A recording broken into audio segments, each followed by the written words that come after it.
The air was salty and thick with humidity as I stepped off the public ferry onto the worn wooden dock of Martha's Vineyard. The smell of diesel fumes and sea spray clung to me, mixing with the dust that coated my heavy rucksack and my boots. Around me, tourists in crisp linen and designer sunglasses laughed, their voices bright with the easy confidence of people who belonged here. I adjusted the strap on my shoulder, feeling the weight of the bag, but also the heavier, invisible weight of what I was carrying inside. Just 10 minutes ago, while the ferry was still churning through the choppy water, I had been on my phone, authorizing a $40 million asset transfer to secure an extraction team in Sudan. But here, walking down the gangplank, I looked like a drifter who had scraped together just enough change for a ticket. I walked up the long, gravel driveway of the Seaview estate, the crunch of stones under my boots the only sound in the afternoon heat. My family's estate rose up ahead, a sprawling white mansion that looked like something out of a magazine, all columns and perfectly manicured hedges. But it wasn't the house that caught my eye first. It was the lawn, parked right on the green grass, like trophies on display, were Alexis's cars, a silver Porsche, gleaming in the sun, a matte gray G-Wagon that looked like it had never seen a speck of dirt. They were beautiful, expensive machines, leased to project an image of wealth that I knew, for a fact, did not exist. It was a perfect snapshot of my family, shiny on the outside, hollow on the inside. Drop a comment and let me know where you are listening from and what time it is for you right now. I would love to know who is part of our community. The heavy oak door swung open, revealing the climate-controlled perfection of the foyer. It smelled of white lilies and expensive cleaning products, the scent of a house that was more showroom than home. My mother, Cynthia, stood there in a white cashmere cardigan that probably cost more than most people's monthly mortgage. She did not hug me. Instead, she offered a tight, pained smile and immediately extended a small bottle of hand sanitizer. "Brittany, darling," she sighed, the sound heavy with performative exhaustion. "Use this, please. I know how crowded those ferries can get. We cannot have you tracking public transit bacteria onto the rugs." I took the bottle without a word, squeezing the cold gel into my palms. It stung a small cut on my finger, a sharp reminder of the real world I lived in. As I rubbed my hands together, Mrs. Sterling, the neighbor from the estate next door, drifted into the hallway with a glass of champagne. She stopped when she saw me, her expression softening into a mask of exaggerated sympathy. "Oh, Brittany," she whispered, reaching out to touch my arm with a delicate, manicured hand. "It is so brave of you to come. Your mother told us about the facility. I just want you to know, we are all rooting for your recovery. Addiction is a terrible disease, but you look well. You look like you are trying." I froze, my blood ran cold, then hot. Recovery? Addiction? The pieces clicked into place with the precision of a locking mechanism. They had not just told people I was poor, they had told the entire island I was in rehab. It was the only way their twisted logic could explain my absence and my lack of flashy spending. To them, a daughter who did not display wealth must be broken. They had assassinated my character to protect their own egos. Before I could correct her, a bright light blinded me. Alexis was standing on the spiral staircase, her phone held high, the ring light reflecting in her eyes. She was live streaming. "And here she is, guys," Alexis narrated to her followers, panning the camera down to my scuffed boots. "My sister. She is going through a really rough patch.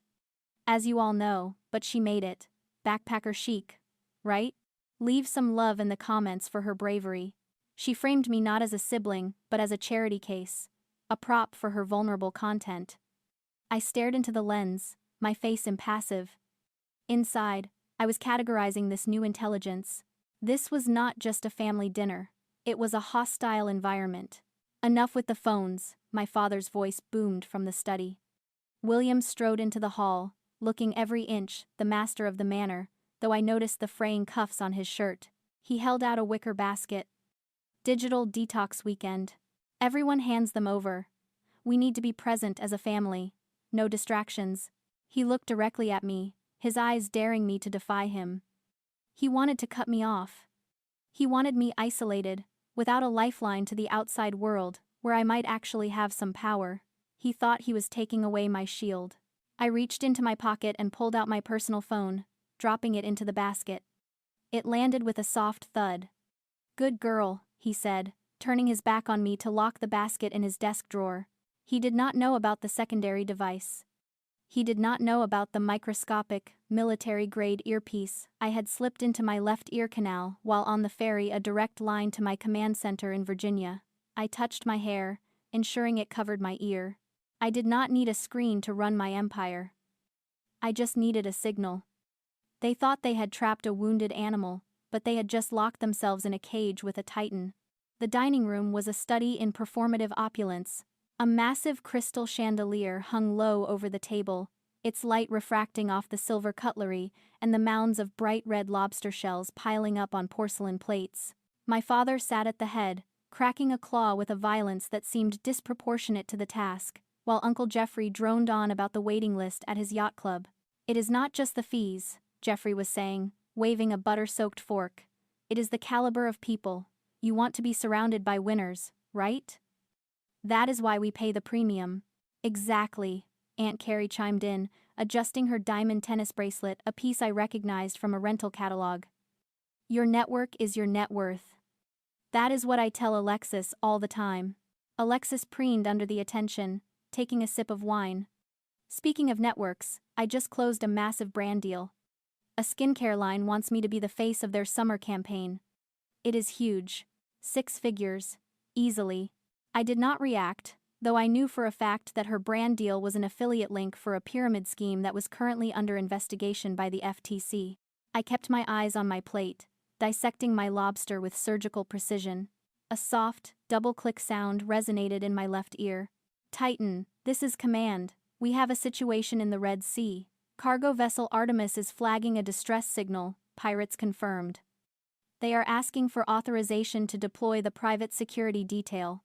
My hand did not tremble. I took a sip of water. In my mind, I was pulling up the satellite grid. The Artemis was carrying medical supplies for a refugee camp. The security detail was a squad of former Navy SEALs on my payroll. "Authorize," I thought, tapping the side of my water glass 3 times with my fingernail, the code for green light. "Brittany, are you even listening?" My mother's voice cut through the operational data streaming in my head. The table had gone quiet. All eyes were fixed on me. "Sorry," I said, my voice flat. "I was just thinking." "Thinking about what?" Alexis sneered. "How you are going to pay rent next month, or are you calculating how many bus transfers it takes to get back to your studio?" "It is an apartment," I corrected gently. "It is a shoebox," William corrected, wiping butter from his chin. "Look at you. You are 31 years old, Brittany. You are sitting here in a house worth $5 million. Eating lobster you did not pay for, wearing boots that look like they came from a surplus bin. It is embarrassing. Not just for you, but for us. How do you think it looks when people ask what our eldest daughter does, and we have to say she is figuring it out?" The insults landed with a dull thud. Years ago, they would have drawn blood. I would have cried, begged for their validation, tried to show them my grades or my plans, but I was not that girl anymore. I looked at them. Really looked at them. They were not powerful titans of industry. They were terrified people drowning in debt, projecting their insecurities onto the only target they felt was smaller than them. For 8 years, I had worn silence like a suit of armor. I realized then that my passivity was not weakness, it was a survival strategy. When you grow up in a house where love is conditional and success is weaponized, you learn that being invisible is the only way to stay safe. I had chained myself to this role, the disappointment, the failure, because it was the only way to exist in their orbit without being consumed by it. If they knew the truth, if they knew I could buy and sell their entire existence before dessert was served, they would not love me. They would try to destroy me. So I let them have their narrative.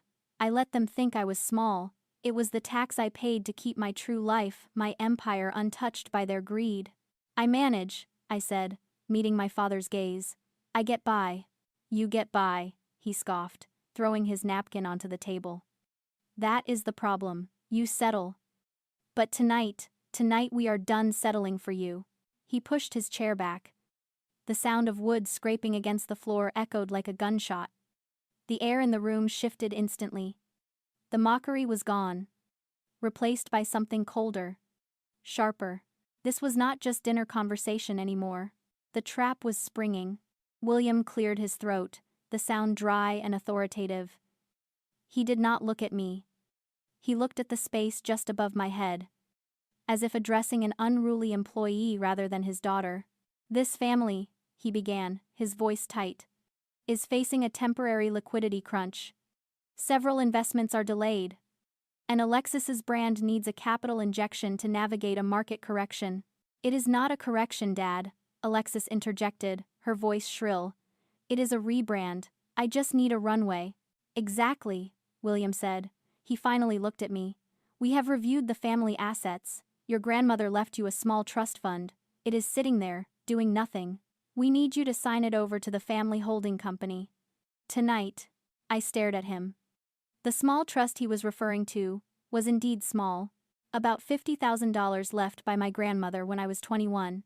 He did not know that I had leveraged that $50,000 into my first government contract, then parlayed that into a multinational defense firm. He thought the money was still just sitting there. No, I said. The word hung in the air, simple and absolute. Excuse me? Cynthia gasped, clutching her pearls. No, I repeated. I will not sign it over. That money is mine. William's face turned a dangerous shade of purple. You selfish, ungrateful child. After everything we have done? We put a roof over your head. We tolerated your aimlessness. And now, when your sister needs help, you refuse? She does not need help, I said, gesturing to the window. She needs to stop leasing Ferraris she cannot afford. That is essential marketing, Alexis screamed, slamming her hand on the table. You are clearly not thinking straight, William said, his voice dropping to a menacing whisper. In fact, we have been worried about your mental state for a long time. The drifting, the lack of ambition, the isolation. It is not normal, Brittany. He pulled a folder from under the table. We have spoken to Dr. Arrington. Given your history of instability and these rumors about rehab, we believe you are not competent to manage your own finances. If you do not sign this voluntary transfer, we will file for a conservatorship on Monday morning. We will have you institutionalized for your own good. I looked at the folder. It was thick. They had been planning this. They were not just asking for money, they were planning to erase me. They were going to use the very lie they had invented my rehab to strip me of my autonomy. A cold calm washed over me. It was the same feeling I got right before a high-stakes negotiation or a tactical breach. The emotion drained away, replaced by pure, crystalline clarity. I did not argue. I did not cry. I simply reached up and tapped the small device in my ear 3 times. Command, I said, my voice steady and audible in the silent room. Code Titan. Extract. Who are you talking to? Alexis asked, her brow furrowing. Is she hallucinating? See? William pointed a shaking finger at me. She is talking to herself. She has snapped. But I was not looking at them anymore. I was looking at my watch. 10 seconds. A low, rhythmic thrumming began to vibrate the antique silver on the table. The crystal wine glasses shivered, the liquid inside rippling in concentric circles. What is that? Uncle Jeffrey asked, looking around. Is that a storm coming in? It sounds like thunder, Aunt Carrie said, clutching her pearls tighter. I did not look up. I kept my eyes on my watch. 5 seconds. The sound grew louder, transforming from a vibration into a roar that shook the very foundations of the house. It was the sound of raw, unadulterated power. Is that an earthquake? Cynthia gasped, standing up so quickly her chair fell over. ETA 0, I whispered. Suddenly, 3 matte black shapes crested the ocean bluff, blotting out the setting sun. They were military-grade Black Hawk helicopters, modified for executive transport, sleek and terrifyingly beautiful. They roared over the lawn, their rotors churning the air into a hurricane. The manicured flower beds were flattened instantly. Sand from the beach below was kicked up into a blinding cloud. The expensive patio umbrella ripped from its stand and tumbled across the grass. My family screamed, ducking and covering their heads as the rotor wash hit them. Alexis's live stream cut out as her phone was blown from her hand. The lead chopper hovered just above the grass, While the two flanking birds held position, their side doors opened to reveal armed private security personnel. Ropes dropped.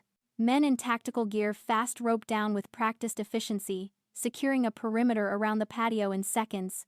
The lead helicopter touched down. The side door slid open. Captain Miller jumped out, ducking under the blades.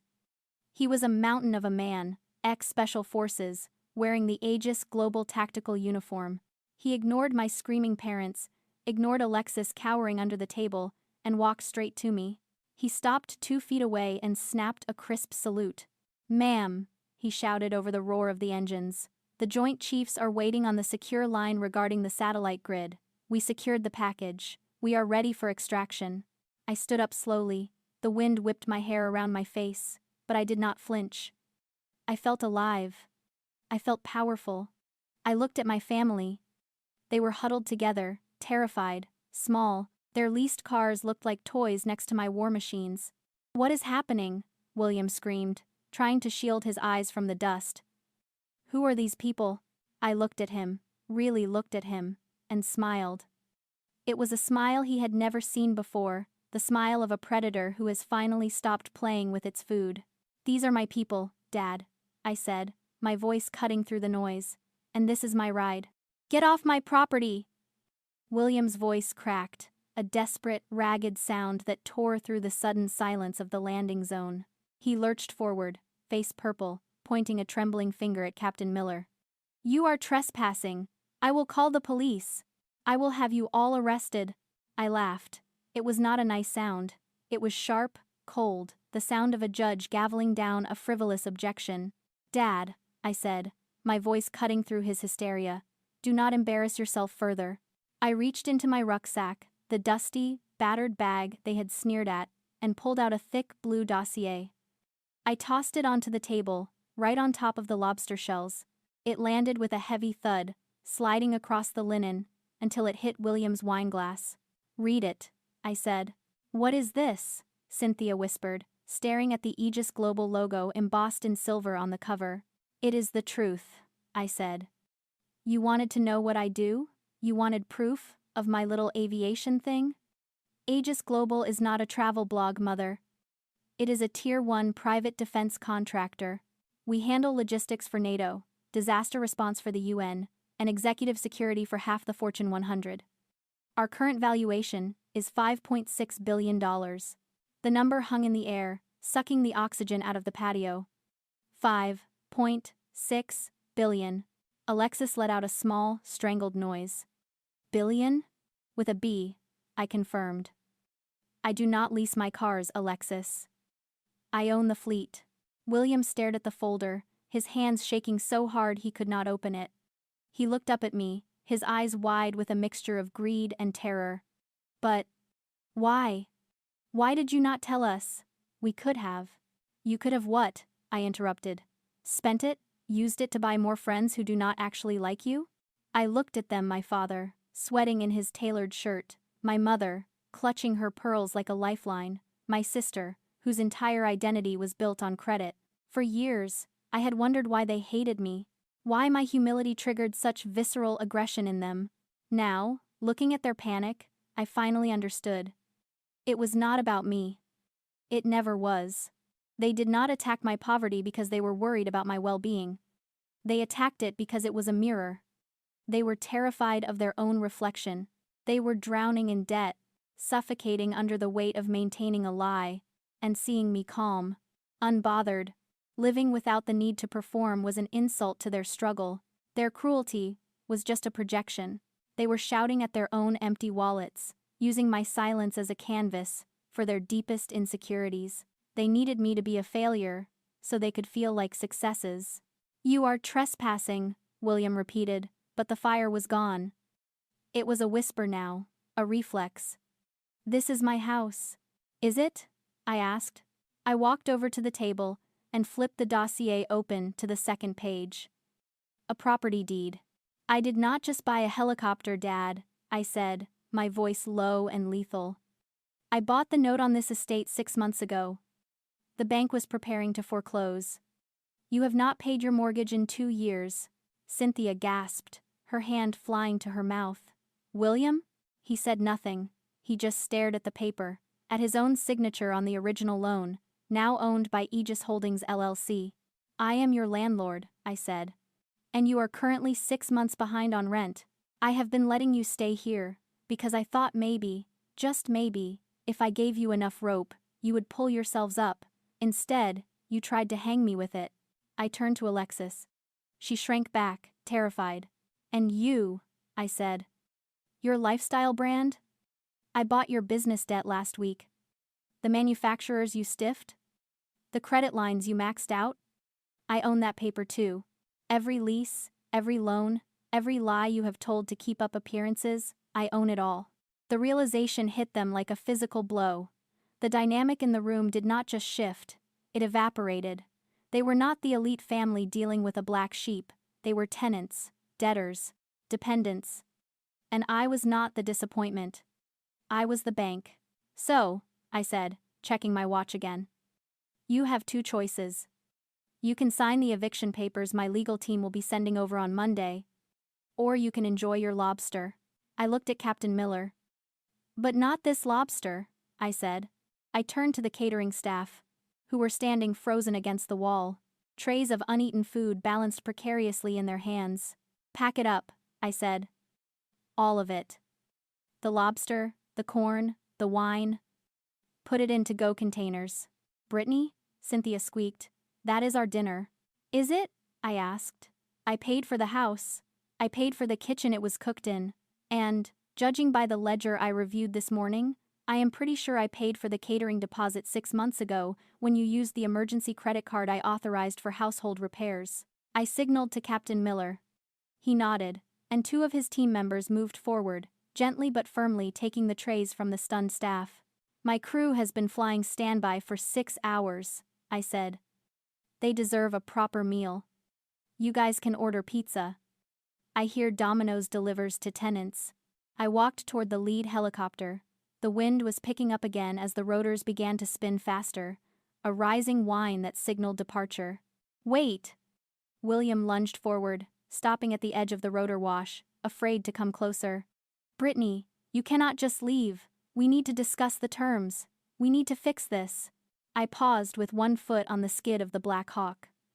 I looked back at them one last time. They looked small. Not just physically, because of the distance, but spiritually. They were diminished, stripped of the pretense that had given them height. You spent the entire night complaining that I was not contributing, I shouted over the engine roar. You mocked me for not paying my share. I pulled the headset over my ears, but I made sure they read my lips for the final line. I did not just pay my share, Dad. I bought the whole table. I climbed inside and slid the door shut. The sound of the outside world, the screaming parents, the crashing ocean. The lies was instantly cut off, replaced by the hum of the cabin pressurizing. Clear for takeoff, ma'am? The pilot asked through the comm system. Punch it, I said. The ground fell away. The G-force pressed me into the leather seat, a heavy, comforting hand on my chest. I looked out the window, as we banked over the ocean. The Seaview estate shrank rapidly, turning from a mansion into a house, then into a Monopoly piece, and finally into a speck of white on a green bluff. They were still down there, presumably. Arguing. Panicking. Calling lawyers who would not take their cases. But from up here, they were invisible. Captain Miller handed me a foil-wrapped lobster roll. Good haul, Titan, he said, his voice crackling in my ear. The best, I replied. I took a bite. It tasted like butter, sea salt, and absolute, unadulterated freedom. For years, I had thought my silence was a cage. I thought that by hiding my success, I was letting them win. But as we broke through the cloud layer, entering the golden hour sunlight that only exists at 5,000 feet, I realized the truth. Silence was not a cage. It was a cocoon. It was the place where I built my strength, where I forged my armor, where I became a titan while they were busy playing with toys. I did not need their approval. I did not need their pride. I had an empire to run, a world to save, and a lobster roll to eat. If you have ever had to hide your success just to survive your family, share this story. Let's remind the world that the quietest person in the room is often the one holding all the cards,